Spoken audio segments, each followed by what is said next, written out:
Hello and welcome to Hug in the Snug, where I'm delighted to say I have been joined by Catherine Hokin, Director at ecoConnect, and today Catherine and I are going to talk about why Cleantech needs a community. Catherine, I will shortly give you a chance to give us your 30-second pitch on ecoConnect, but can we kick off with a hug? I think we should. Lovely. Okay. It's a nice start. So, go for it. Tell us about ecoConnect and what you do. Okay, all right. So ecoConnect is a green industry business association. We set up in 2009. And the basic idea behind it really was to introduce this whole concept of clean tech, which I know we're coming on to the City of London and to investors. We talk about the fact that we connect communities, and what we mean by that is that we're there to provide the support that anybody who's really working in the clean tech sector needs. So it might be a small company needing investment, it might be a larger company who's looking for profile in the space or thought leadership. It might be individuals who simply need to connect with other individuals.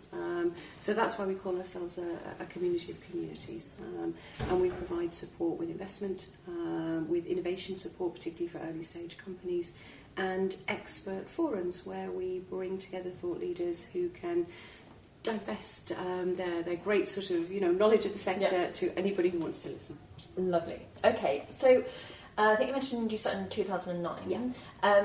At the time, would you say there was such a thing as a clean tech sector, let alone a community? I think in 2009 I didn't know what clean tech was, and it's one of those things where the wording around it has changed a lot. We've been through lots of iterations where it was fine to say green business, and then it was fine to say clean tech, and then it comes back to renewables. I think the reason we use the word, and it is a word that's understood by investors in particular, but what we're trying to do is give a sense of cohesion. There are a huge amount of technologies in this basket, but they share commonality of issues. And I think what we were very much trying to get across was there is a place for every one of the trade associations who are working in specific areas, but something needs to knit it together, because the problems faced by solar, probably faced by wind, they're probably faced by wave. So that's what we were trying to achieve. Okay. So would you say that one of the kind of primary drivers for having the community is that people, as you say, with shared problems can come together and learn from each other? And do you think that happens more in clean tech than perhaps it does in other sectors that are maybe more competitive? I think that's a good question, and it's one that a lot of people have started asking again with this whole sort of drive towards the circular economy, where people are trying to say actually we should be working in a collaborative way. I think the basic thrust behind people working in this sector is they do want proper knowledge transfer. You hear about knowledge transfer an awful lot, but people do want to pool ideas. And for example, at the moment, there's a lot of things going on with solar in Scotland, which is fairly new up there, and there's lots of jokes about the fact that the skies are too grey and it will never work. But what the solar industry in Scotland is very well aware of is there's an awful lot happened in the solar industry in England, so let's share practice. There's been a lot of discussion about newer sections of the renewable industry like wave and tidal, who could learn a massive amount from wind, because of problems that more mature technologies have gone through. So I think there's a huge will to transfer knowledge and to collaborate, which is a key word that we use all the time. And you mentioned before that clean tech is well recognised by investors. So do you think that there's also a benefit in kind of creating a community in that it allows the investment community to engage with the technologies in this space and help them to understand what it is and know where to look? Yeah, I think everybody likes a tribal language, and everybody likes a label that they can immediately identify with, and sometimes it can be of disservice. We're all well aware that investors have had their fingers burnt in the past, and sometimes you've got to rebrand and resell the story, but there is an understanding of what it is, and we're happy to keep promoting the education and the dialogue. Yeah, so I think we've touched on some of the benefits from the inside out, if you like. So we can see why being in the industry, it's very helpful to have a sense of community, learn from others, help to identify yourself, create a brand around your sector. If we look at it from the outside in, do you think that there is a danger that by using this label of clean tech, I mean, we certainly come up against it For those who don't know, we work exclusively in Cleantech. We certainly come up against it, though, when we meet people who we might see as Cleantech, but haven't identified themselves in that area. Graphene just kind of comes to mind. So we come across people, we tell them what they do, and they kind of, you get that slightly blank look of what's Cleantech. What does that mean?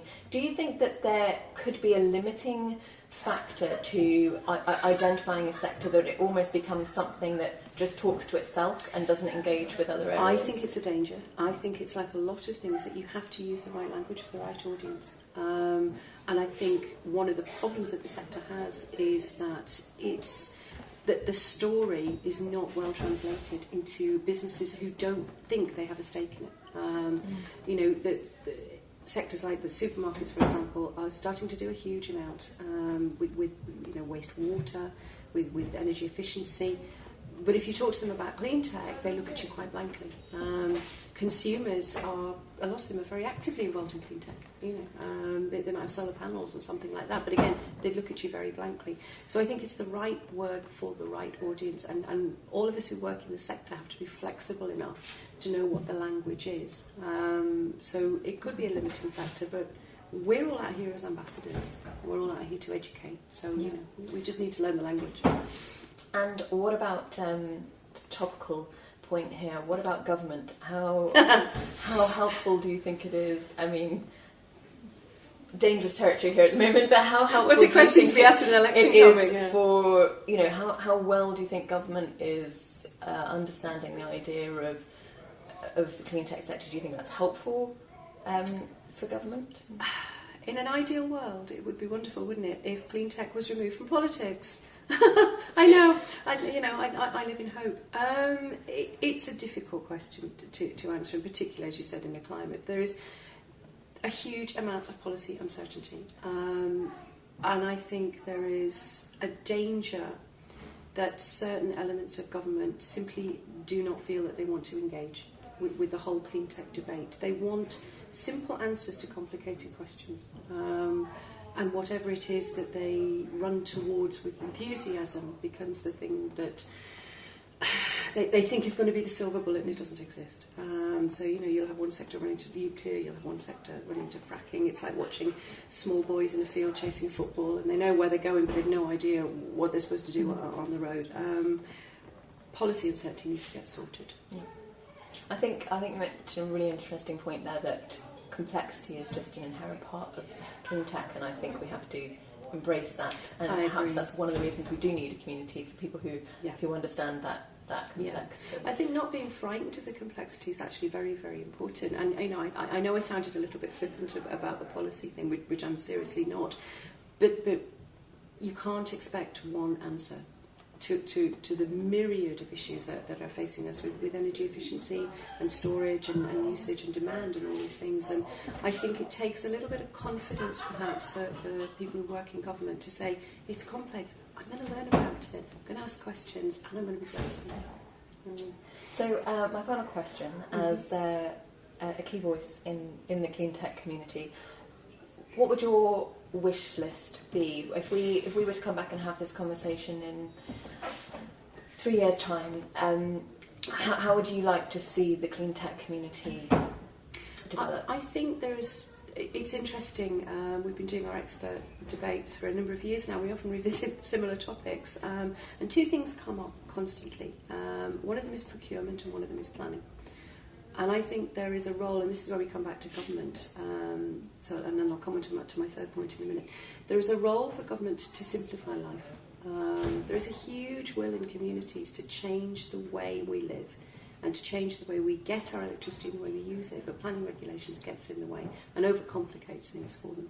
Procurement is a really difficult area. We work with lots of small companies, and they are banging their heads constantly on the doors of people who haven't understood that times are changing and there are better ways to buy services and solutions. And perhaps the big plea is for everybody just to continue talking to each other and share the knowledge. Yeah, I think it probably won't come as a surprise, given what we both do, that we're both seeing the benefits in having a clean tech community, and perhaps what we're saying is, for all of those of us in the community, we just need to take an active role in being ambassadors for that community. Exactly.